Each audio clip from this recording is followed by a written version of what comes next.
Om Sthapakaya cha Dharmasya Sarvadharmaswarupine Avatara Varishtaya Ramakrishnaya Te Namaha. Bowing down at the feet of Sri Ramakrishna, Mother Sharda Devi and Swami Vivekananda, we offer my heartfelt namaskar to all of you.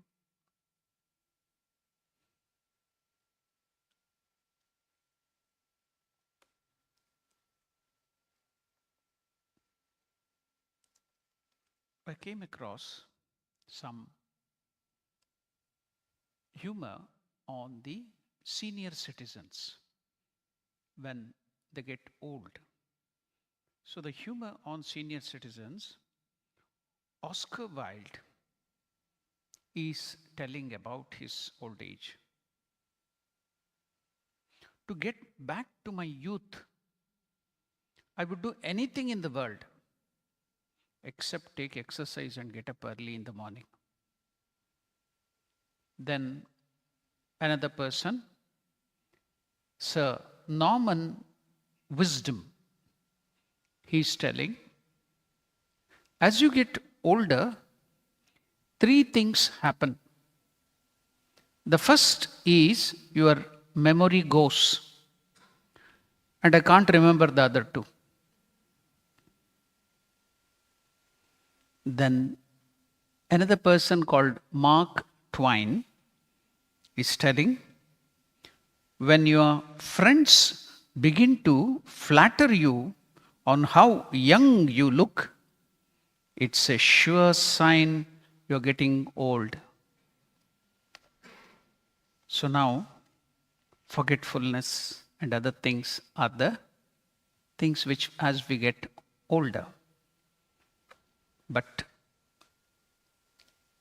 okay, it is by old age or by mistake you are forgetting. But if we don't look into the real facts of the life, study the real facts of the life, even though we may be forgetful, if we have not taken cognizance of those important things in the life of great people, then it is worse than the forgetfulness of the old age.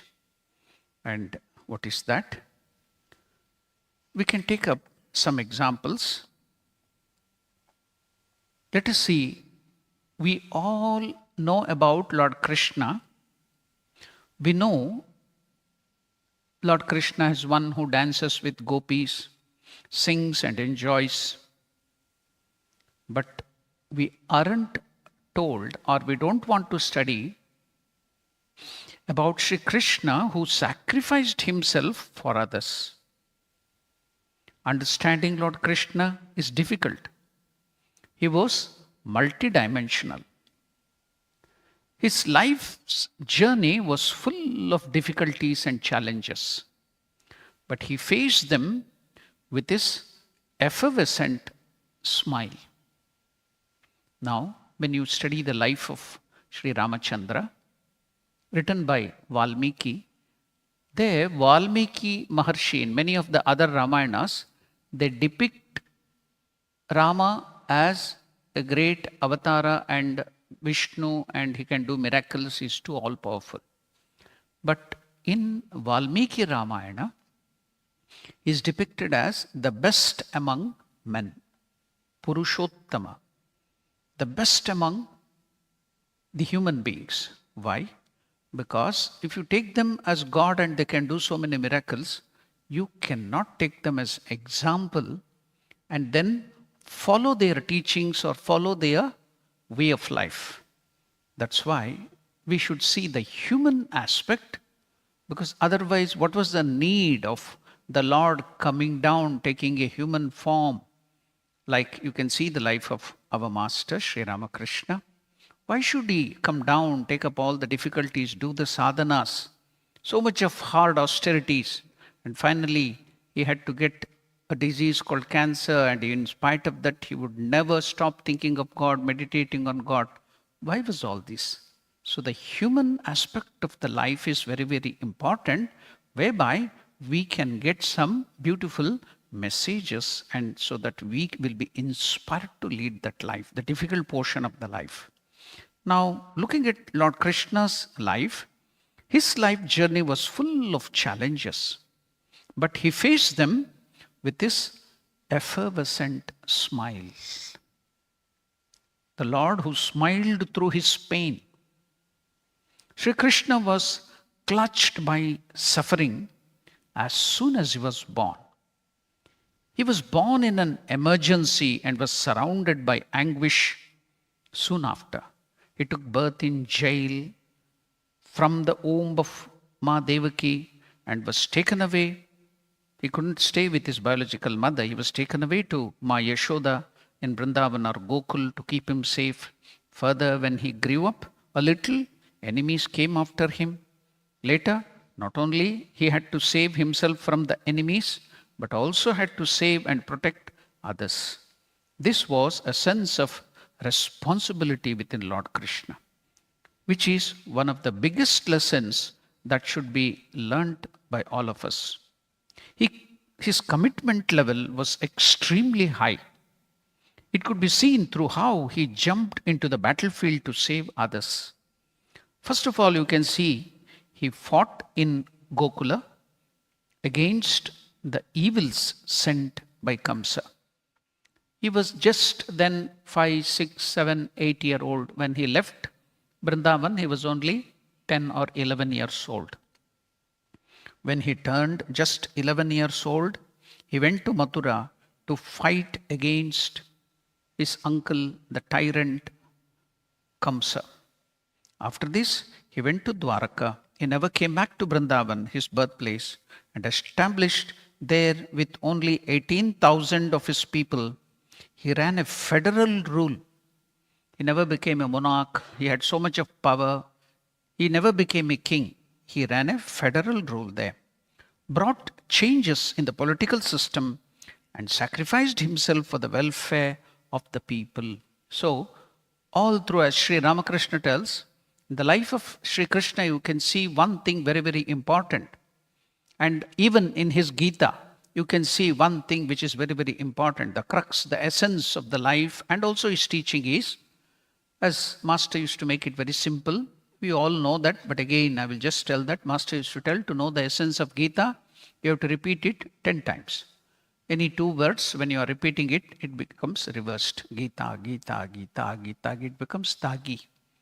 In Bangla or in Bengali, the language, Tagi means sacrifice, Tyaga, sacrifice, renunciation or Tyaga. So, Tagi, Tyagi. So that is Lord Krishna. Everywhere you can see, everywhere in his life, he sacrificed himself for the welfare of everybody else, for the welfare of the people. But in spite of that, the people around him didn't value him or his teachings at that period. After that, even now we are following his teachings and life. That is a different thing because of his sacrifice. But during his period, people would not respect him or respect his teaching. As told to Rishi Narada by Lord Krishna, the people who he settled in Dwaraka, his own relatives, the Yadavas, the one for whom he provided food and facilities, the ones who he fiercely protected, the same people criticized him and never respected him. It is always true. In Karma Yoga, you should notice the essence of Karma Yoga is you should never expect even a thanks from the people whom you have helped. That is the basis of Karma Yoga. No expectation. Karma Yoga is you should do good things to other people and offer it to the Lord and forget about it. No expectation, not even a word of thanks. But rather, let alone thanks, you may be troubled by them also, those who have helped. So, that is the essence of Karma Yoga. You may be knowing one of the famous Bengali philanthropist and educationist, Ishwar Chandra Vidyasagar, who met Sri Ramakrishna. Ramakrishna himself went to his house to meet him because he was such a great philanthropist. He used to help other people.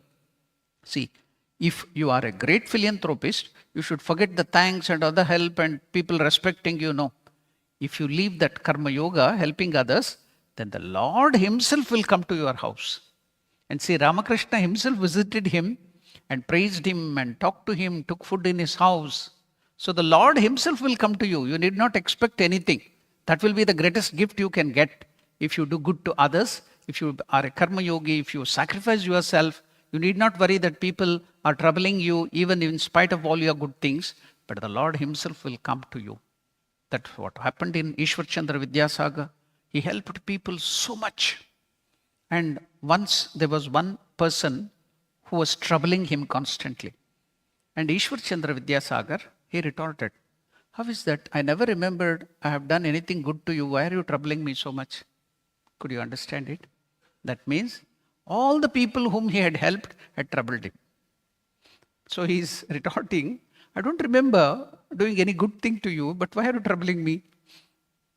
So troubles will come from the people whom you help. Don't expect even a thanks. Troubles may come. In spite of that, if you still persist in the good things, then you will be really pleasing the Lord. The Lord will come to your help always. So that's what you can see in the life of Lord Krishna. He helped his own people, Yadavas, and they criticized him, troubled him, they never followed him. This saddened him no end because it was easy to fight the enemy from the front outside. But when the people who stood nowhere in front of Sri Krishna criticized him, who are from within, those who were like Sri Krishna's relatives, children criticized him. Those who helped when they were in problem criticized him, troubled him. So you can imagine, the Lord gave them his spiritual powers, yet received criticism in return. Still, he kept on smiling and helping. He never gave up doing good and sacrificing himself. So he accepted the pain. It could not disturb his balance or personality. These are the things which we have to learn. We only learn what is that? We do not know what is happening. Holi, Khelo, bus, go, put some color, dance with the people. That is what Krishna did there in Vrindavan. We will also do it. Don't take the crux of his life, essence of the teachings. Just do something like this, eat prasad and go to your house. That's all. So when Shishupala was very closely related to him, came out openly and hurled hundreds of abuses towards Lord Krishna, he didn't react. Now, one more thing you have to notice. Shishupala did not leave any of the aspect of Krishna's life. He took up everything and criticized him wherever it is possible. You should know that he had given a promise to his mother. He will not punish him for his 100 mistakes. So he went on withstanding it. When Shishupala used to criticize him in front of everybody in the open court, he used to criticize him. Krishna would take up everything with a smile. Now, what you have to notice is, another factor needs to be understood. Amongst those, all the 100 abuses on Krishna, Shishupala did not even once talk about Sri Krishna's character. If there would have been even a bit of flaw in Sri Krishna's character, do you think Shishupala would have kept quiet? So he couldn't speak even one thing about the character of Sri Krishna. Shishupala wouldn't have spared it. Yet today, we are making fun of our gods, concocting stories about their characters, and creating fake narratives, relationship, and incidents about Lord Krishna. Where did it come from? From the missionaries who wanted to convert you people. You don't read your scriptures, you don't read your this thing, and you go fall to pray all these things. You think these things, the missionaries and other missionaries who want to destroy our religions, they spread all these calumnies, and you believe. You don't go to what is the real life of the Lord. The Sri Krishna that we know is the one who dances, sings, and enjoys. We aren't told about the Sri Krishna who sacrificed himself for others. During the Mahabharata war, he had to face the arrows. And during his rule, he faced complaints and abuse from his own people. You know, on the day of Ganapati Puja, there is a curse from Ganapati that if you see the moon on that day, that whole year you have to undergo a lot of difficulties and you have to undergo false rumors against you. And what is the remedy for that? So the remedy is, if you hear the story of Lord Krishna, where he himself had to undergo a false allegation against him when he saw the moon on the day of Ganesha Chaturthi, then you can overcome that. It is called Shamantaka Upakhyana. If you hear that story of Lord Krishna, you will come out of that. I think many of you will know the story. What is that story? Lord Krishna, on that day, Chaturthi, after the puja of Ganesha, he was standing outside in the court. By mistake, he saw the moon. And that whole year, and that he had to undergo that false allegation that he was a thief. What was that? Yadukula, in the Yadava race, the other people who were there had got, by tapasya, he had got one special necklace from Lord Surya. It would give him a lot of wealth and it was shining bright. So many a times people wanted to be given to the king, but he was having it. Once he went to hunt. When he went to hunt, the lion which saw him, the dazzling necklace, it killed him and took away. And after that, that lion was killed by Jambavan, of the Ramayana fame.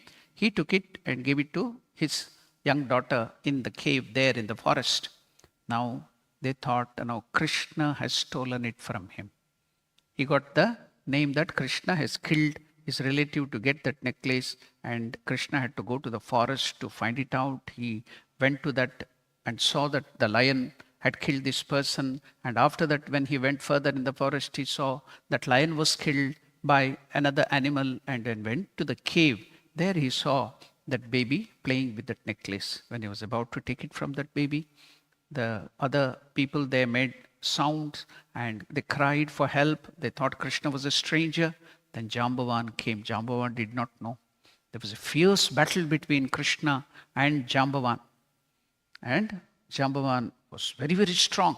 Couldn't win Krishna. Then he came to know Krishna was none other than Sri Ramachandra. Then he surrendered to him. Then he gave that necklace and also gave his daughter Jambavati in marriage to Lord Krishna. That's a different story. If you hear that story, this Shamantaka Upakhyana, the fault of seeing the moon on that day will be washed out. That is the belief, whatever that might be. Why did I tell that story? Krishna had to get all these problems. But he would never give up righteousness. He would follow the good things and the right thing, and he would never give up helping other people, sacrificing himself. So that was Lord Krishna, that which we have to look at. Not only just Krishna who danced and sang and made merry. So at first, the leaders fights alone and then the crowd follows. Even during war, Sri Krishna is making Arjuna to fight and establish dharma. Then again, he leads from the front and faces the arrows of the Kauravas army of Bhishmacharya and other people. And in the evening, when after applying ointment on the body or the medicines of all the other soldiers used to go and apply ointments, Krishna himself used to do that. And including the enemies used to do that. Now Sri Krishna takes off his own armor. He had deep wounds, cuts, blood clots from the arrows of the enemies on his own body. So we forget this part of Sri Krishna's personality. He said to Arjuna, Ma manusmara yudhyacha. Remember me and fight the righteous battle. I'm standing with you. He puts his own life in danger to save others and to establish righteousness, and that is dharma. He was a great strategist who planned things. There were these were all, you may call it as miracles. No. He had to put himself into dangers. So he lived his life on his own terms. Because when you tell that as miracles, then you will very happily forget about it, thinking, oh, he is the Lord, he has all the energy and he will do all the miracles. Who are we? We are human beings. We can't do that. We will not sacrifice. We live a very cozy life. So that is not the thing which we have to take from the life and teachings of Sri Krishna. He lived his life on his own terms, in his own way, on his own capabilities. However, some of us can never understand the depth of our gods and their work. Instead, we make fun of them and ridicule them. And on the other hand, the West has started valuing our scriptures and our gods.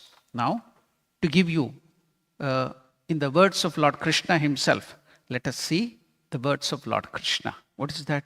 In Mahabharata, you know, the great tragic life of a person is Karna. So now Karna is narrating to Lord Krishna about his tragedy. He told, as soon as I was born, my mother, that is Kunti Devi, because she was just an unmarried girl. So she wanted to test the boon of Durvasa Maharshi. So she looked at Surya and told this prayer. Surya Deva came and gave a baby in her hand. She was just 14 or 12 years old. Now society will criticize about her character. So she put that in a cradle and a box and set sail in the river. So Karna, at the time he's born, he's put into trouble. So he's telling, the moment I was born, I was given away by my own mother. Is it my fault? I was born an illegitimate child. I did not get the education from Dronacharya because I was considered a non-kshatriya, because a charioteer brought me up. So Dronacharya told, you are not a kshatriya, I'm not going to give you education. The way of fighting and other things, arrows, bows and arrows, archery. Now he told a lie to Parashurama that he was a Brahmana, and he taught me all that. But in the end, when he came to know by his yogic power that he was Kshatriya, he gave me a curse to forget everything since I was a Kshatriya. See, as I was born, I was to be coming under a charioteer, and I lost Kshatriyaship. I couldn't get education. Now, as I got the education, now I got a curse that I should forget everything. A cow was accidentally hit by my arrow. Its owner cursed me for no fault of mine. I was disgraced by Draupadi in the Swayamvara. Even Kunti finally told me the truth only to save her other 5 Pandava children, though I was the eldest amongst the Pandava. Whatever I received was through Duryodhana's friendship and charity, though he was a villain. So how am I wrong taking his side? Now Lord Krishna replies, Karna, I too was born in a jail. Death was waiting for me even before my birth. The night I was born, I was separated from my birth parents. From childhood, you grew up hearing the noise of swords, chariots, horses, bow and arrows. But I got only a cowherd's shed, cow dung, and multiple attempts on my life even before I could walk. I never had education at that period. Krishna went to the university of the Sandipini Gurukula only in his 16th year. Until then, he didn't get education. Did I complain about all the things which I had in my life? Never.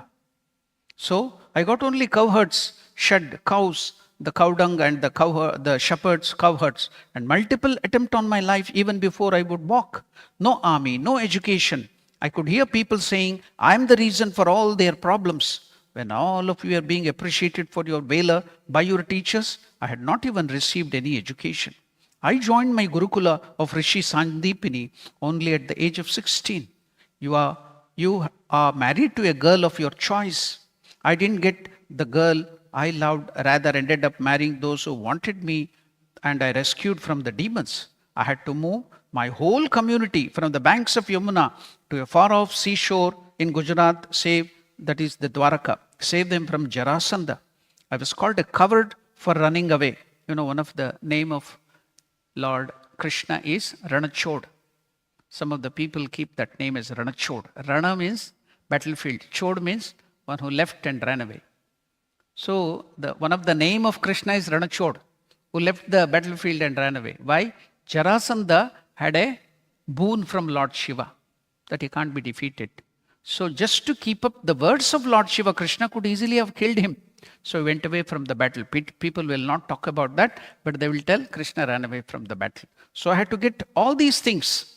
I had to move my whole community from the banks of Yamuna to far off seashore to save them from Jarasandha.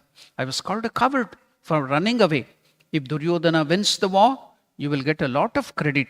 Karna, what do I get if Dharmaraja or the Pandavas win?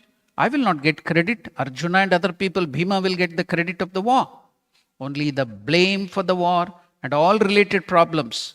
So now after telling all these things, a beautiful lesson is told to us by Lord Krishna, which we have to remember. Very important now. What is that? Remember one thing, Karna.